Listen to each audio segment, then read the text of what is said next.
If everyone in the world come to discover Christian Science, the world will not be the same.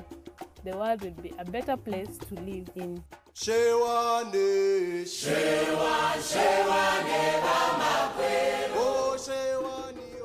Our plane touched down in San Francisco on May 22nd, and we have been walking around with thoughts of our African fellow Christian scientists ever since. After almost 5 weeks in 11 countries, 9 in Africa, Uganda, Kenya, Tanzania, Rwanda, Democratic Republic of the Congo, Republic of the Congo, Cameroon, Nigeria, and Ghana. 19 meetings with nearly 1,000 Christian scientists, attending 4 Sunday services and 5 Wednesday meetings. Our lives have been changed by these humble pioneers of Christian Science. Thank you for having us. This is wonderful.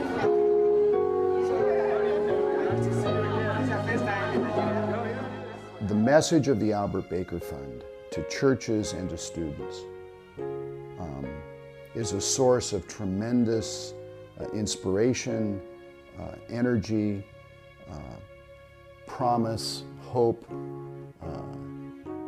and wherever there is evidence of manual-based church activity, of church growth, we find that the message of the Albert Baker Fund complements everything that they're doing.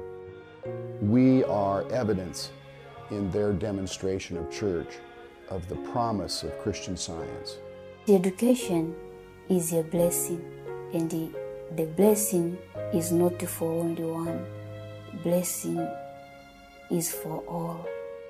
We're fulfilling a promise to these students and to their families and to these churches that some never thought would be possible.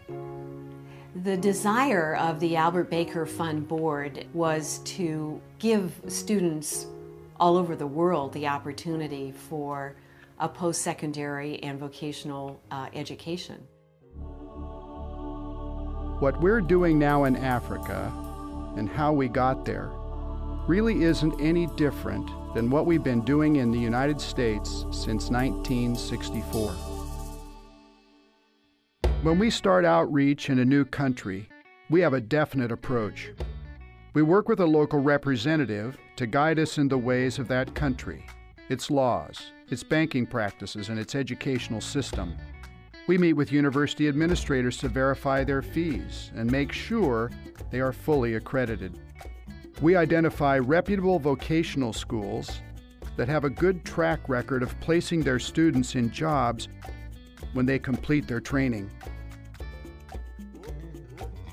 We establish a network of regional vice presidents, or RVPs, who know the Christian Science community in their region and help us get the word out to church members.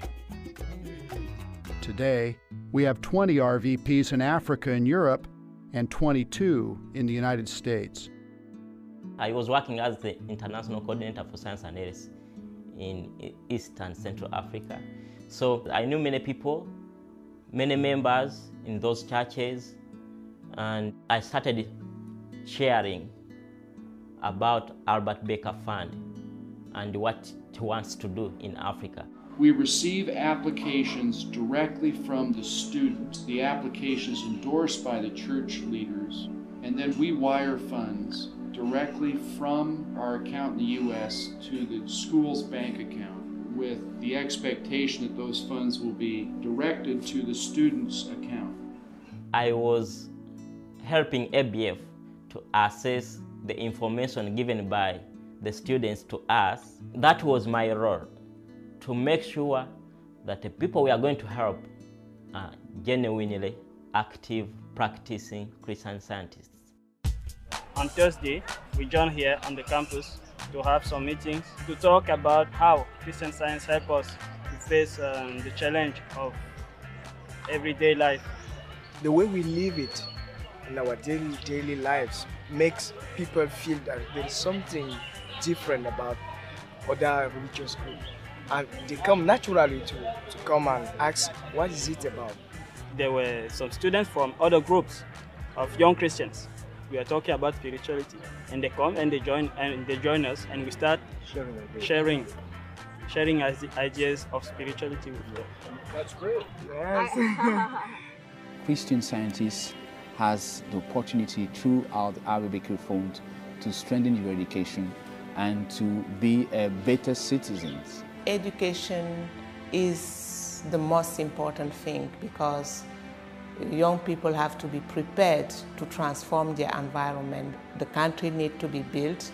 The country needs to get out of poverty. So what is needed the most, I think, is education. The long-term way of solving the problem in Africa is to lift the level of understanding of the people in Africa. And that can only happen through education.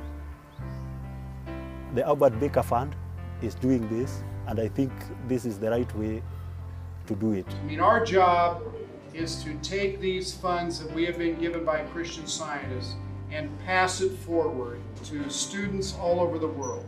ABF has helped me in a way paying the lump sum of school fees, which I was unable to do since I left high school. We are committed to supporting the education of students in their own country.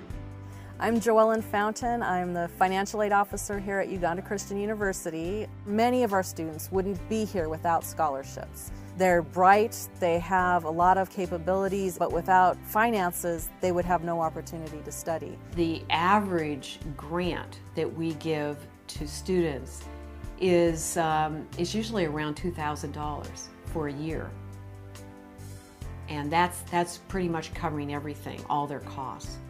I know by the end of 2010, I'll be able to realize the dream of having attended university education, and I hope for more help for me to further the degree course and even higher to get a second degree. What is important to the Albert Baker Fund is that whatever course you decide on, we want you to think of finishing. I can do my application to any post that I think I am qualified for without fear of somebody striking me out of the list due to my academic credentials. What I can say with the Albert Baker Fund is that I'm very grateful for the scholarship I've been given, and I promise to do my best to use it. Yeah. The universities and schools that we visit really want our students. It's truly gratifying to see our students succeeding in school. ABF came to help me when I was a bit stuck with money. Now I am the person managing the banking application and the database for the entire bank. If Albert Baker Fund agrees to help you, how will you help to help your community and mankind? Christian Science to me has helped me to help others. I just find myself helping others indirectly.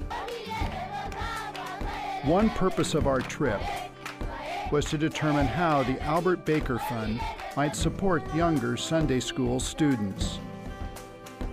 We visited 5 primary schools established by Christian Scientists that are dedicated to educating orphaned and displaced and homeless children. The public school is no longer free, so there is always a fee to pay. And of course the fee is comparatively small, but then again parents complain that they don't have any job, you see, and also families, you know, are big. You have 6, 7 kids. And if the parents don't pay the fee, the child's expelled. Oh, sure. Yeah, they cannot stay. Okay. The possibility of education, the possibility of schooling, the possibility of self-improvement, it just shines a light We see it in the smiles of the children. We see it in the knowing look of the parents. We see it in the leaders of the churches, and we just hear it in the voices of everybody we talk to. It's not the Albert Baker Fund that is the source of the good. It is the idea behind the Albert Baker Fund. It's the love of Christian Scientists over the years for their fellow Christian Scientists. It's a marvelous idea. It truly is a wonderful thing.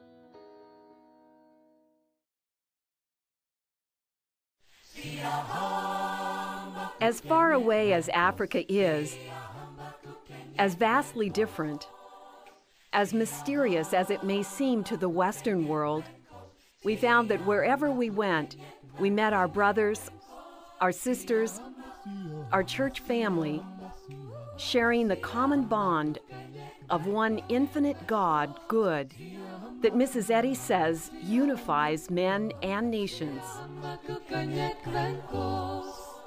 We are marching in the light of God. We are marching in the light of God. We are marching in the light of God. We are marching in the light of God. We are marching, marching, we are marching, marching, we are marching in the light of God. We are marching, marching, we are marching, marching, we are marching in the light of God.